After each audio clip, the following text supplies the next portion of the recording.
요한복음에는 7가지 표적이 있습니다. 다른 복음서와는 다르게 표적이라고 말합니다. 이 표적은 예수님이 어떤 분인가 라는 것을 보여주는 기적입니다. 기적인데 단순히 기적이 아니라 예수님이 어떤 분인가 라는 것을 보여주는 것입니다. 어제 본문에서는 38년 된 병자를 고치시는 사건이 있었습니다. 이 7가지 표적은 대부분 그 다음, 물론 이제 7번째 죽은 나사로를 살리는 사건은 아니지만 그 앞에 선한 목자의 비유로서 말씀하지만 이 7가지 표적에 대해서 예수님께서 강화, 그러니까 이제 쉽게 단순하게 말하면 설명을 하십니다. 이 표적에 대해서 설명하는 것을 통해서 이 보여주는 것과 또 말씀하시는 것, 그것이 서로 깊은 연관성이 있습니다. 단순히 그 기적이 아니라 그 이상으로 예수님께서 이 행하시는 표적, 기적을 통해서 예수님이 어떤 분인가, 그리고 그 의미가 무엇인지를 직접 설명을 하는 것이죠. 그래서 표적은 주로 보는 것입니다. 그리고 설명, 강화는 듣는 것입니다.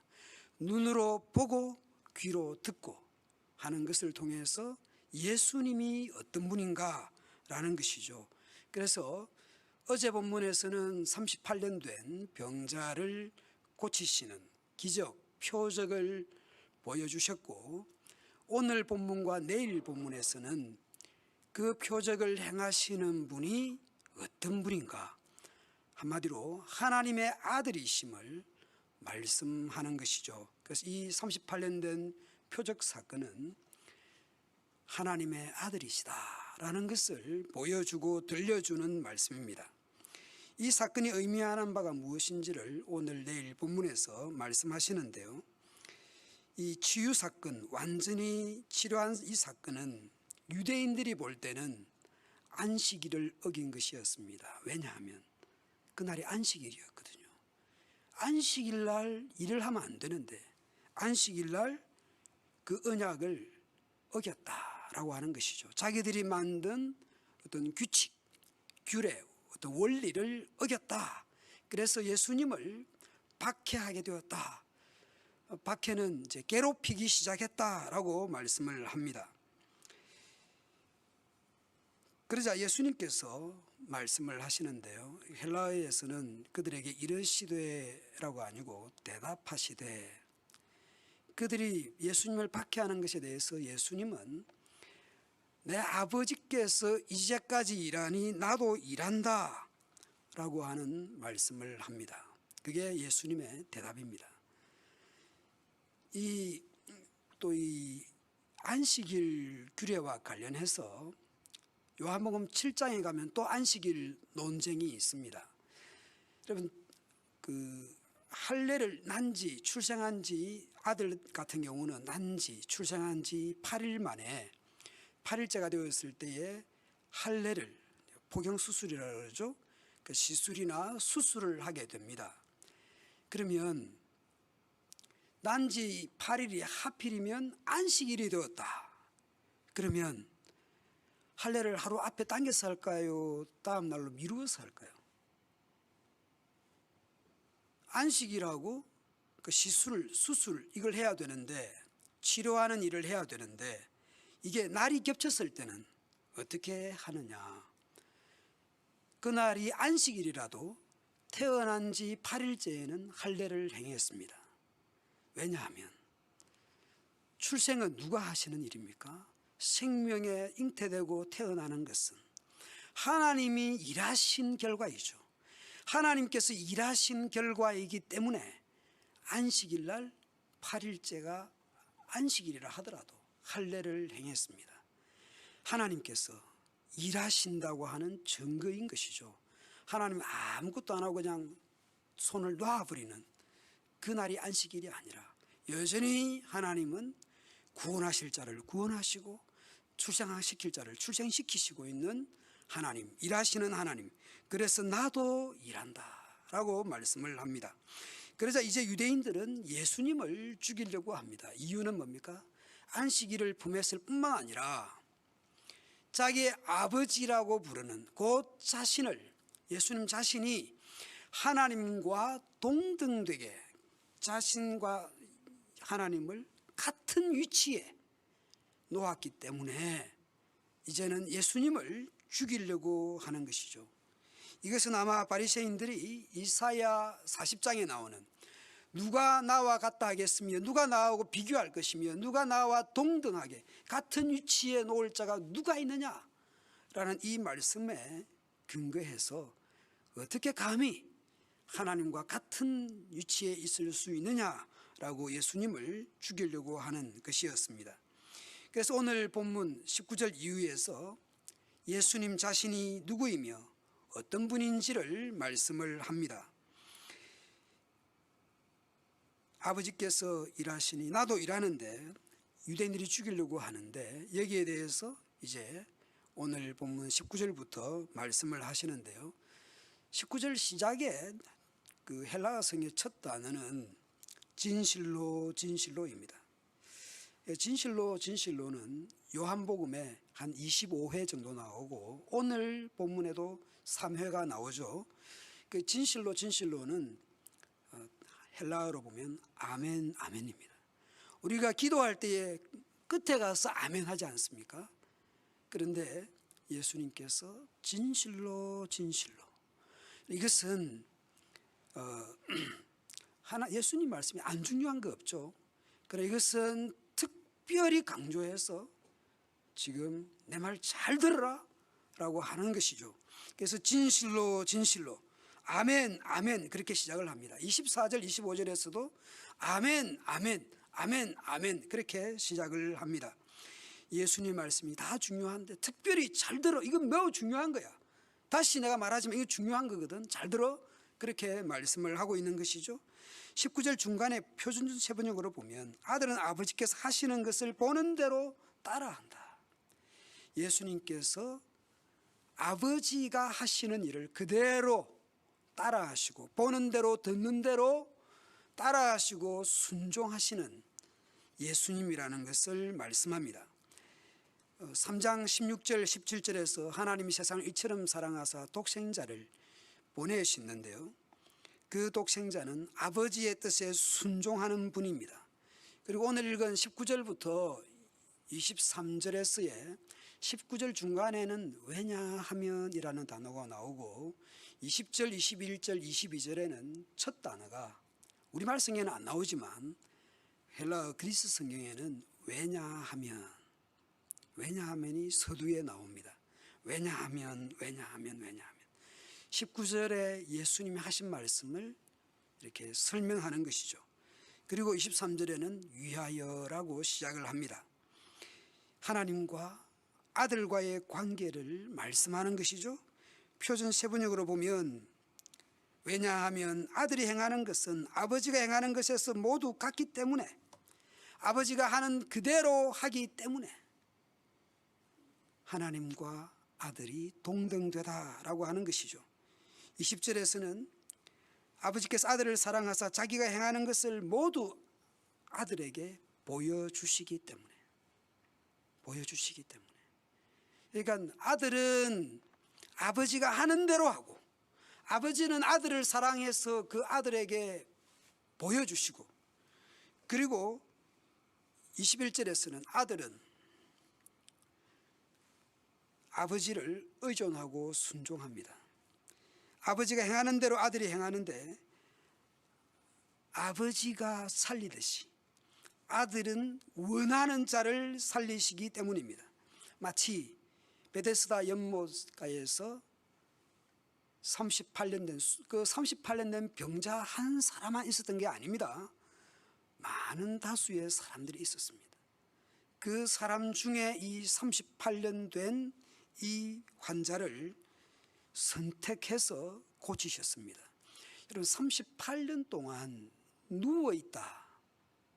뭐 욕창도 생기고 뭐 스스로 못 움직이니까 뭐 연못 그 안에 못 들어가는 문제뿐 아니라 거기까지 뭐 기어왔든지 누구에게 들려왔든지 여러분 38년을 그렇게 누워있다. 그러면 여러분 다른 사람이 볼 때나 본인이나 이게 살아도 산 것이 아니잖아요. 요양병원에 38년 누워있다. 그걸 자녀들이 요양병원비를 손자까지 아마 내야 되겠죠. 38년을 누워있으면. 그게 본인이나 옆에 보는 사람이나 그게 여러분 그게 인생이라고 살아있다고 숨쉰다고 살아있다고 그렇게 본인이 느꼈겠습니까? 그러니까 그 사람은 살아도 산 게 아니죠. 그 사람을 예수님이 살리신 것이죠. 뭐 죽었도 안 하는데 무슨 살렸느냐 생각할 수 있지만 여러분 인생의 의미를 생각할 때에 그 병자를 선택하여 살리신 것처럼 고치신 것처럼 원하는 자를 예수님이 살리십니다. 22절은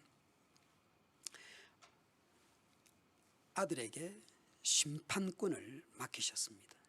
여러분 19절부터 22절까지 말씀을 종합해 보면 예수님은 두 가지입니다. 첫 번째는 살리신다, 구원하신다 라고 하는 구원에 대한 말씀이고, 두 번째는 심판입니다. 구원과 심판. 예수님은 하나님과 동등된 분으로서 살리심, 생명, 영생 주시는 것, 구원 주시는 것과 심판하시는 것, 그것이 성부 하나님이 예수님에게 맡기셨거나 주셨거나 보여주셨거나 그것이 예수님입니다. 그 이유를 23절에서 설명을 합니다. 이유는 뭡니까? 아버지를 공경한 것처럼 아들을 공경하도록, 아버지를 존경한 것처럼 아들을 존경하도록 하기 위해서 그렇게 하셨다라는 겁니다. 결국 여러분 19절부터 22절까지를 보면 유대인들이 18절에서 그러니까 유대인들이 예수님을 죽이려고 했습니다. 예수님을 죽이려고 한 이유가 하나님과 동등되다고 판단했기 때문입니다. 그러면 19절부터 23절까지의 예수님의 그 왜냐하면이라는 말씀으로 된 그 말씀들을 종합해 보면 이 유대인들이 18절에서 하나님과 동등되다라고 판단하는 것은 옳은 판단입니까? 틀린 판단입니까? 맞는 판단이잖아요. 그렇지 않습니까? 지금 유대인들이 하나님과 동등되다라고 보았지 않습니까? 예수님이 그래 동등되다라는 것을 아버지가 보여준 대로 하고 아버지가 들려준 대로 하고 아버지가 맡긴 대로 하고 아버지가 살리신 같이 나도 살리고 심판권을 아들에게 맡기셨다. 아버지가 하는 대로 하고 아버지가 보여준 대로 하고 아버지가 사랑하는 해서 맡겨준 대로 하고 있는 그 아들, 하나님 아버지와 아들의 동등됨을 설명했으니까 그 설명하기 이전에 유대인들이 죽이려고 한 이유가 자신을 하나님과 동등된 위치로 놓았기 때문에, 그러니까 유대인들이 생각하고 판단한 것은 맞는 겁니까? 틀린 겁니까? 맞는 거잖아요. 구약 성경의 이사야서의 40장의 말씀에 근거해서라도 그 말씀의 구약의 성경 말씀을 알고 머리가 나쁜 게 아니죠. 좋죠? 들어보니까 당신이 하나님 아버지와 동등되다고? 그럼 가만둘 수가 없지. 그렇게 된 면에서 이 유대인들의 판단은, 성경에 근거한 판단은 맞았다라고 하는 것이죠. 그런데 틀렸습니다. 앞에는 맞았다 했다가 또 틀렸다 했다가, 왜냐면 맞는 거는 맞는 거거든요. 근데 또 틀린 것은 틀린 거거든요. 왜 틀렸냐 하면 여러분 아버지를 공경하듯이 아들을 공경하도록 하기 위해서 그렇게 했는데, 아들을 공경하지 않는 것은 아버지를 공경하지 않는 것이기 때문에 유대인들이 틀린 겁니다. 하나님과 동등되다는 그것을 가지고, 그러면 예수님이 지금까지 표적 사건들을 통해서 내가 하나님의 아들이라는 그 표적들을 보여주었다고 하고, 그리고 그 표적에 대한 설명을 덧붙였으니까 들어보니까 하나님의 동등되다, 그 다음 해야 될 행동은 뭐가 되겠습니까? 아들을 아버지처럼 공경하고 존경해야죠. 그러니까 지식은 맞았는데 행동은 틀린 겁니다. 이게 유대인들, 특히 바리새인들의 가장 심각한 문제죠. 나중에 예수님이 그런 말씀을, 저 사람들의 말은 들어라, 그러나 그들의 행위는 본받지 마라. 그렇게 된 이유가, 여러분, 바리새인들이라고 유대인들이라고 다 틀렸다라고 생각해서는 안 되는 겁니다. 그들이 가지고 있는 지식이나 그들의 판단이 틀리지 않았어요. 그러면 그 다음에 행동은 아버지를 공경한 것처럼 아들을 공경해야 되는데 그렇지 않다라는 것이죠. 우리 한국 교회의 가장 심각한 문제가 뭐겠습니까? 청소년이 줄고 초등학생이 줄고 그것도 심각하지만 기독교가 손가락질을 받고 욕을 듣는 이유가 뭡니까? 우리가 말씀대로 살지 않기 때문에 자기들이 설교한 대로, 자기들이 말하는 대로 살지 않으니까. 하나님은 사랑이시라 해놔놓고 자기들끼리 싸우니까. 어떻게, 그게 유대인들의 가장 심각한 문제였는데 오늘 우리의 문제가 그런 문제가 될 수 있는 것입니다. 그 판단은 맞았지만 그 다음에 그들의 행동에 있어서는 아버지를 공경한 것처럼 아들을 공경해야 되는데 그렇지 않았다라는 것이죠. 여러분, 우리 초등부 친구들 앉아 있는데요, 여러분을 괴롭히고 여러분을 못 살게 구고 우리 수아나 현우를 못 살게 구는 사람이 있다. 그러면 누구를 무시하는 거예요? 여러분을 무시하는 것도 되지만 우리 조홍근 집사님, 유경애 집사님을, 우리 엄마 아빠를 무시하는 것이에요. 엄마 아버지를 무시하면서 아이들을 귀하게 여기겠습니까? 그 집의 부모를 무시하면 그 집의 아이들도 무시하는 것이에요. 똑같은 것이에요. 하나님을 공경한다면 아들을 공경해야 되는 거예요. 아들을 공경하지 않는 것은 아버지를 공경하지 않는 것입니다. 17장 3절에서 영생은 유일하신 참 하나님과 그의 보내신 자 예수님을 아는 것이라고 했습니다. 24절에서 보면 또 진실로 매우 강조하는 말씀을 하면서 내 말을 듣고 나 보내신 이를 믿는 자는 영생을 얻고 심판에 이르지 않는다 라고 말씀을 합니다. 그러니까 예수님 말씀을 듣는 것, 그 표적 사건을 행하고 난 뒤에 거기에 대한 설명을 하시는 그 말씀을 듣는 것, 그러면 표적을 보고도 예수님 말씀을 그 다음 17절의 말씀을 듣고도 안 한다. 그래서 18절에서 죽이려고 하고 공경하지 않고 죽이려고 하는.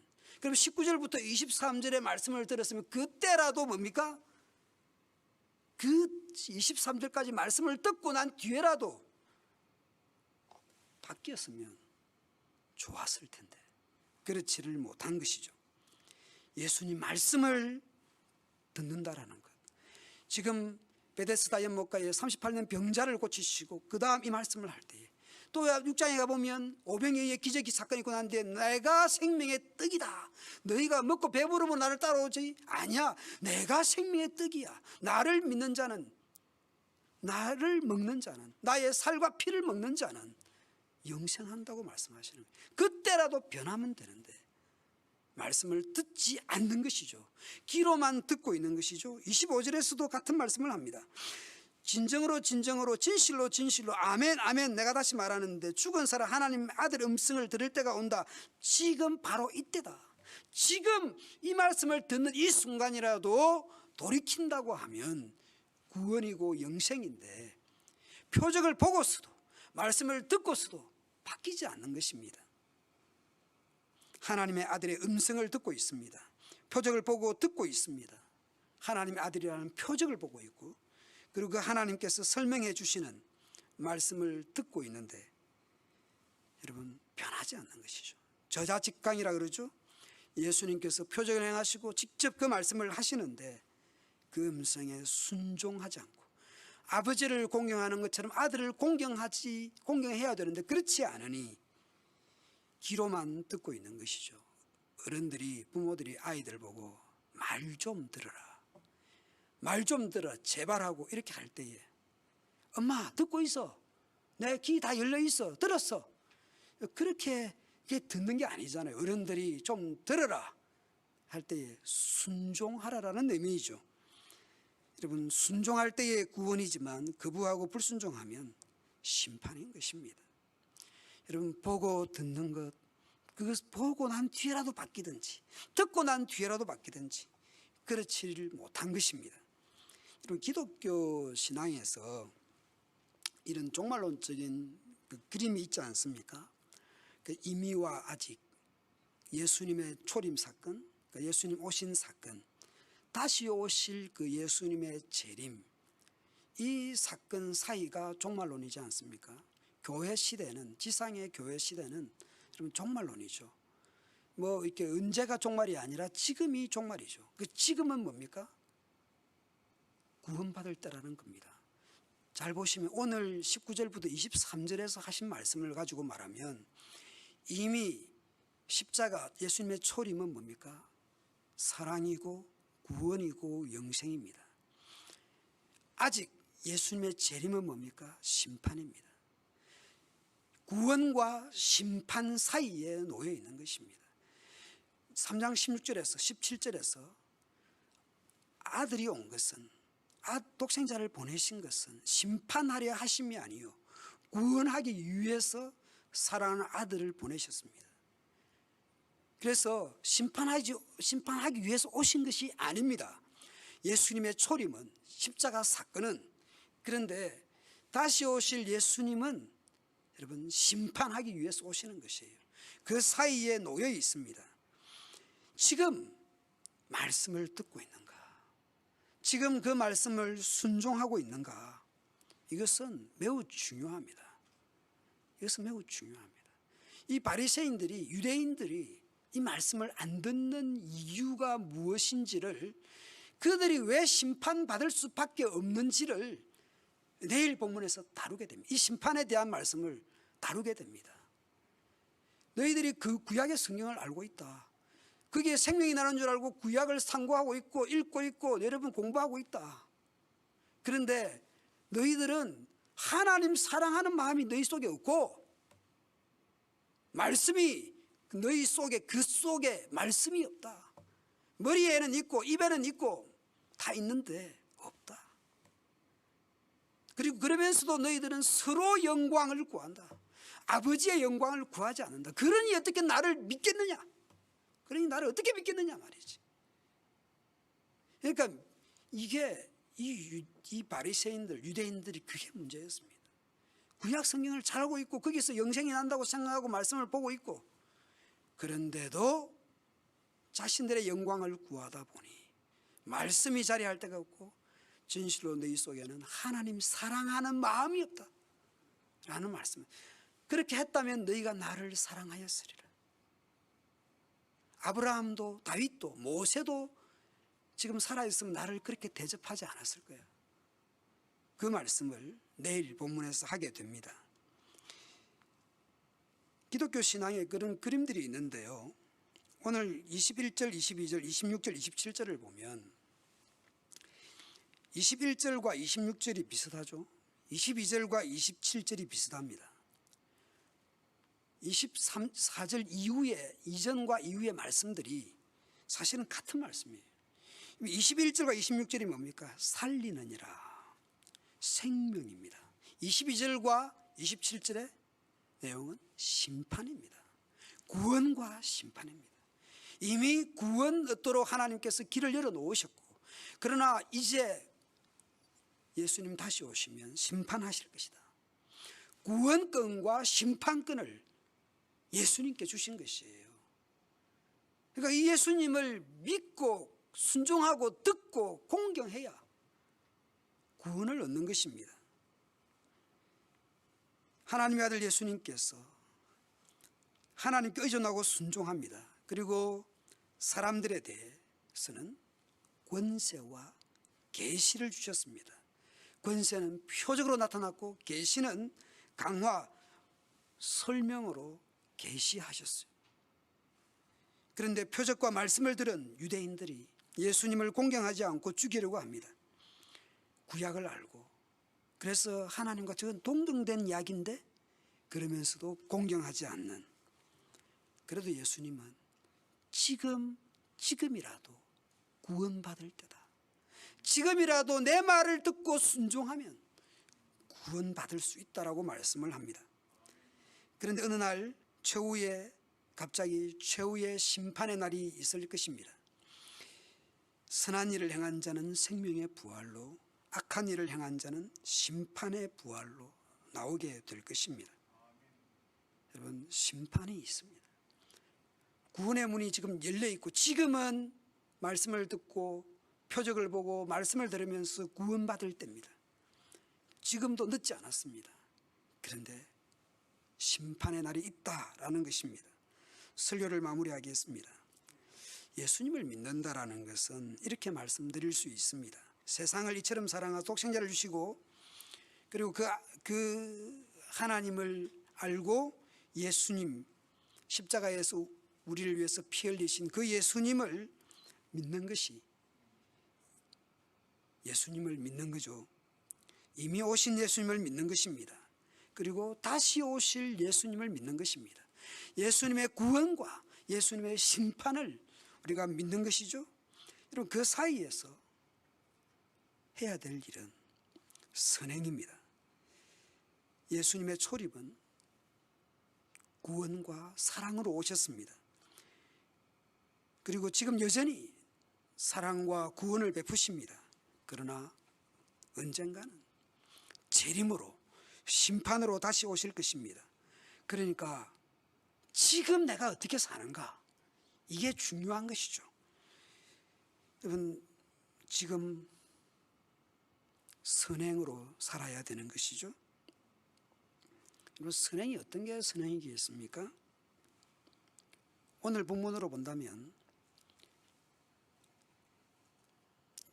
예수님을 보내신 그 하나님을 알고 그 예수님의 구원과 심판권을 알고 그 예수님의 말씀을 듣고 순종하는 것이 선행일 것입니다. 그럼 그게 어떤 게 선행일까 이렇게 생각해 볼 때에 하나님 사랑, 이웃 사랑이죠. 우리가 매주일마다 그 예배 순서에 보면 계명의 선포가 있습니다. 이런 계명의 선포에 그 예배 순서 그냥 이렇게 좀 뭔가를 넣어야 되니까 모양을 갖추기 위해서 넣은 게 아닙니다. 자, 엄밀하게 하면 10계명을 해야 너무 좀 내용이 기니까 축약된 마태복음 22장의 말씀으로 계명 선포를 합니다. 이거 누구에게 선포하는 겁니까? 우리 모두가 같이 하잖아요. 제가 혼자서 하면 여러분에게 선포하는 게 될 텐데 우리는 우리 모두에게 합니다. 서로 하는 것이고 서로가 서로에게 하는 것이죠. 이 선포하는 이유가 뭐겠습니까? 두 가지 이유죠. 첫 번째는 지난 한 주간 어떻게 살았는가? 지난 한 주간 어떻게 살았는가? 한 주간을 어떻게 살았는지 돌이켜보는 계명의 선포입니다. 그래서 하나님 사랑, 이웃 사랑으로 못 살았으면 회개해야죠. 임재의 기원, 하나님 우리 가운데 임하셔서 우리 예배를 받아주십시오라고 했는데 하나님 오셨는데 그 하나님 어떤 분인가? 하나님 사랑, 이웃 사랑을 요구하시죠. 그러니 돌아보니까 안 산 것 같아. 그러면 어떻게 해야 됩니까? 회개해야죠. 그래서 계명의 선포 다음에 나오는 예배 순서가 사죄의 확신입니다. 노래 세 곡을 부를 때에 하나님 앞에 내 자신을 돌이켜보고, 물론 우리가 묵상 기도할 때 이미 교회 오셔서 예배당 오셔가지고 잠시 기도할 때에 이게 돌아보긴 해야 되겠지만 다시 한 번 더 내 자신을 점검하고, 또 두 번째는 다음 한 주간 하나님 사랑하고 이웃 사랑하는 한 주간의 삶이 되어야 되겠다, 그런 결정하는 게 계명의 선포입니다. 그래서 오늘 3장 304장 그 크신 하나님의 사랑을 다시 한번 하늘을 두루마리 삼고 바다를 먹물 삼아도 다 기록할 수 없는 그 크신 하나님의 사랑을 우리가 확신하면서 회개하고 다시 회복되고 예배하는 것이 이 하나님 사랑, 이웃 사랑인 것이죠. 예배하고 설교 듣고 묵상하고 하는 것, 그 말할 나위 없이 선한 일들입니다. 그리고 다른 사람이 나에게 해주기를 바라듯이 내가 다른 사람에게 베풀고 친절을 베풀고 필요가 되고 도움이 되고 격려가 되고 위로가 되는 그 일들이 이웃 사랑인 것이죠. 남들이 나한테 다 해주기만 바라고 내 아픈 거 알아주기를 바라고 남들이 내가 얼마나 힘든지 그걸 알아주기를 바라듯이 다른 사람을 보면서 이렇게 같이 아파하는 것. 오늘 일부 예배 때 우리 유경영 권사님이 지팡이를 짚고 오랜만에 예배당에 오셔서 예배에 참여하셨어요. 몇몇 분들이 우리 유 권사님 보면서 울었어요. 참 감사한 일이죠. 여러분, 내가 기도할 수도 있고 같이 아픈 사람을 보면서 울어줄 수도 있고 카톡이라도 문자라도 넣어드릴 수 있고, 여러분 그게 뭘 큰 것도 할 수 있지만 작은 것에서도 우리는 이웃을 사랑할 수 있는 것이죠. 다른 사람에게 뭔가 저 사람에게 이게 필요하지 않을까, 내가 뭘 도와주면 좋을까, 내가 어떻게 도와야 될까, 나에게 사랑의 기술이 없는데 도움의 기술이 없는데 그렇더라도 내 마음은 집사님 내가 뭐라고 위로를 드리고 싶은데 제가 위로를 드릴 수 있는 기술이 제가 없어서 참 마음은 제가 참 이렇게 위로를 드리고 싶습니다. 있는 대로 그렇게 말해도 됩니다. 여러분, 하나님이 사랑하는 것, 이웃 사랑하는 것, 그게 선행인 것이죠. 그게 선행인 것입니다. 한 주간 예수 그리스도를 믿는 성도답게 하나님 사랑하고 이웃 사랑하고, 그동안 큐티 열심히 못했으면 하나님 사랑하는 것, 내일부터라도 요한복음 5장 30절부터 47절이 내일 본문입니다. 그 다시 묵상을 시작하면 되는 것이죠. 오늘 내가 설교 시간에 졸았다, 그럼 유튜브에 들어가서 재방송 들어보면 됩니다. 여러분, 그게 하나님 사랑하는 것이에요. 하나님 사랑하는 것이에요.